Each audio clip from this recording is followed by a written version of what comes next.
నీవు కన్నీళ్లు విడ్చుట చూచితిని, నీ ప్రార్థన నేను అంగీకరించి ఉన్నాను.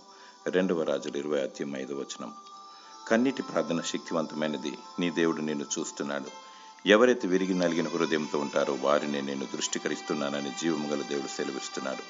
నీటి బాప్తిసమును తీసుకొని ఆత్మ బాప్తిసమును ప్రభువైన యేసుక్రీస్తు ద్వారా పొందుకొని అగ్ని బాప్తిసము స్థాయికి ఎదిగిన నీకు ఎన్నో కష్టాలు, సమస్యలు, శోధనలు, ఆటంకాలు, శత్రుత్వము మరియు వ్యతిరేకములు వెన్నంటి ఉంటాయి.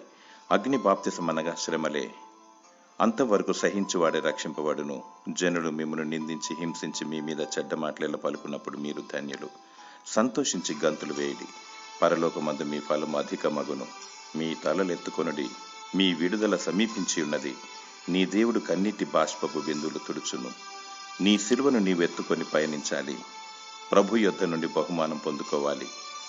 దేవుడు నిన్ను ఆదరించి ఓదార్చునుగాక. ఆమేన్.